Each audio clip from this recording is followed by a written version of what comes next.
بسم الله الرحمن الرحيم اقرأ باسم ربك الذي خلق خلق الإنسان من علق اقرأ وربك الأكرم الذي علم بالقلم علم الإنسان ما لم يعلم.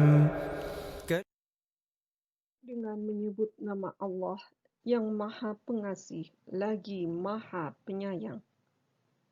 Bacalah dengan menyebut nama Tuhanmu yang menciptakan. Dia telah menciptakan manusia dari segumpal darah. Bacalah, dan Tuhanmulah yang Maha Pemurah, yang mengajar manusia dengan perantaraan kalam. Dia mengajar kepada manusia apa yang tidak diketahuinya.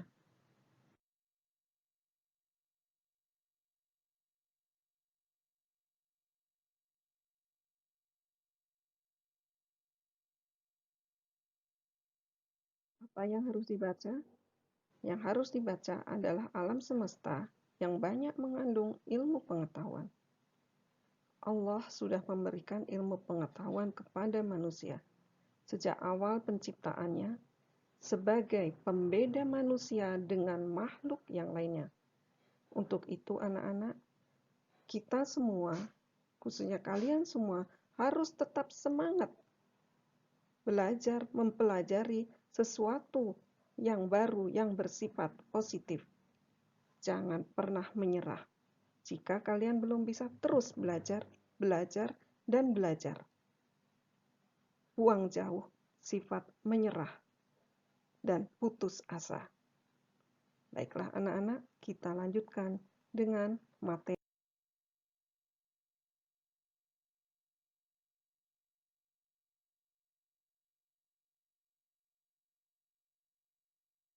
Pada materi hari ini, kita akan belajar tentang perkembangbiakan generatif pada tumbuhan.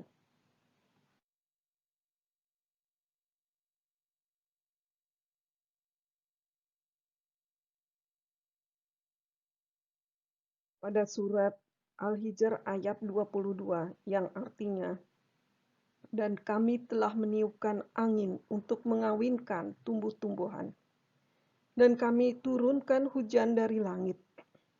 Lalu kami beri minum kamu dengan air itu. Dan sekali-kali bukanlah kamu yang menyimpannya.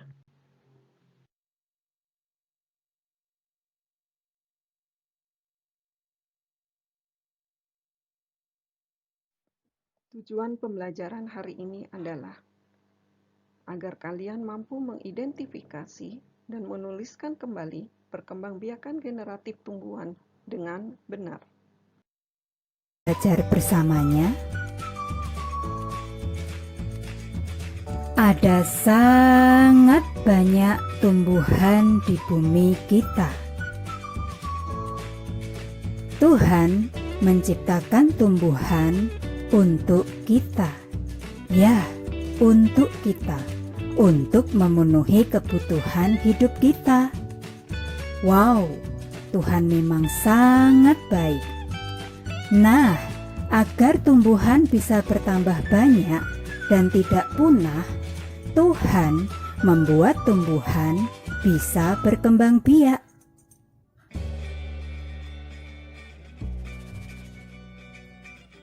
Untuk cara perkembangbiakan tumbuhan, ada dua cara.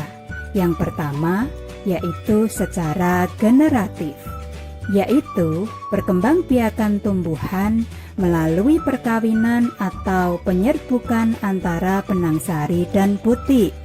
Benang sari sebagai alat kelamin jantan dan butik sebagai alat kelamin betina. Sedang yang kedua yaitu secara vegetatif, yaitu perkembangbiakan tumbuhan tanpa ada perkawinan antara benang sari dan butik. Untuk perkembangbiakan tumbuhan secara generatif memiliki beberapa ciri. Ciri yang pertama adalah ada perkawinan atau penyerbukan antara benang sari dan putih. Sedangkan ciri yang kedua yaitu tumbuhan tersebut memiliki biji. Nah, sedangkan alat untuk perkembangbiakan tumbuhan secara generatif adalah bunganya atau bijinya. Oke, inilah salah satu contoh gambar bunga beserta bagian-bagian bunga. Yuk kita pelajari bersama-sama. Untuk bagian bunga yang pertama yaitu tangkai bunga. Tangkai bunga ini biasanya untuk menyangga bunga. Sedangkan bagian bunga yang berikutnya yaitu dasar bunga.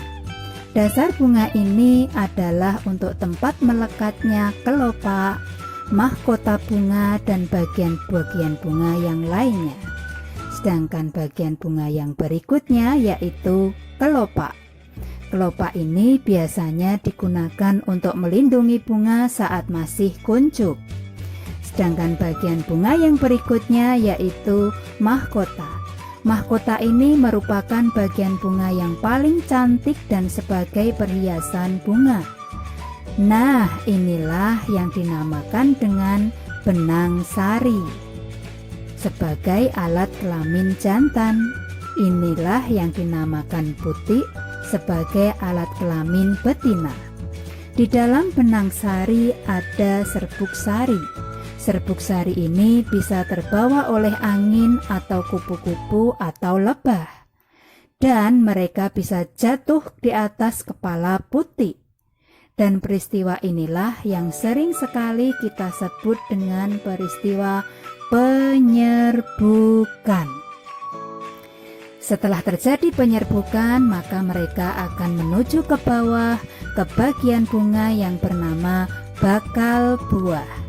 Dan di dalam bakal buah inilah terjadi perkawinan antara benang sari dan putih, sehingga akan menghasilkan buah dan biji. Dan biji inilah yang bisa kita tanam dan akan menjadi tanaman baru. Ternyata penyerbukan itu ada berbagai macam jenisnya. Yuk kita pelajari bersama-sama. Penyerbukan yang pertama yaitu penyerbukan sendiri. Penyerbukan ini terjadi pada satu buah bunga saja. Jadi benang sari dan butiknya ya berasal dari bunga itu sendiri. Sedangkan penyerbukan yang kedua yaitu penyerbukan tetangga. Terjadi pada dua buah bunga tetapi masih dalam satu pohon. Sedangkan penyerbukan yang berikutnya penyerbukan silang. Penyerbukan ini terjadi pada dua buah bunga yang berasal dari dua buah pohon tetapi masih sama jenis dan varietasnya. Contohnya penyerbukan bunga mangga madu dengan bunga mangga madu yang lainnya yang berbeda pohonnya. Karena mungkin mereka letaknya masih berdekatan. Sedang penyerbukan yang terakhir yaitu penyerbukan bastar. Terjadi pada dua buah bunga yang berasal dari dua buah pohon tetapi berbeda varietasnya. Contohnya penyerbukan mangga madu dengan bunga mangga golek. Oke, untuk selanjutnya, tahukah kamu contoh-contoh tumbuhan yang berkembang biak secara generatif atau dengan biji? Apa? Mangga? Yes, betul sekali. Mangga memang berkembang biak secara generatif karena mangga memiliki biji. Nah, berikut beberapa contoh tumbuhan yang berkembang biak secara generatif, yaitu blimbing, leci, rambutan, dan duren.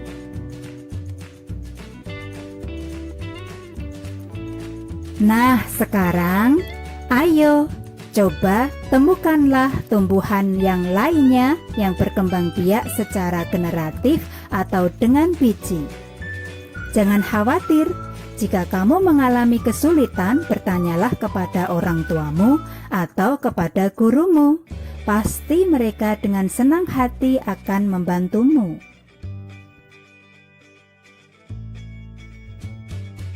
Tahukah kamu, ternyata tumbuhan itu sangatlah penting bagi kita semua. Oleh karena itu, mari kita jaga kelestarian tumbuhan dengan cara mengembangbiakkannya. Lalu, bagaimana caranya? Itu mudah sekali.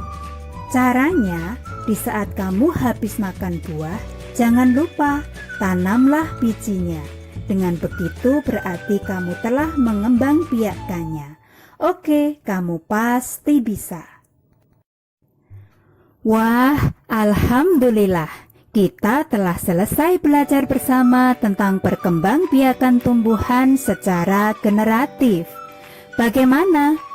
Sumber video pembelajaran ini Ibu ambil dari YouTube Ibu Maya, Guru SDIT Aroyan Bantul, Yogyakarta.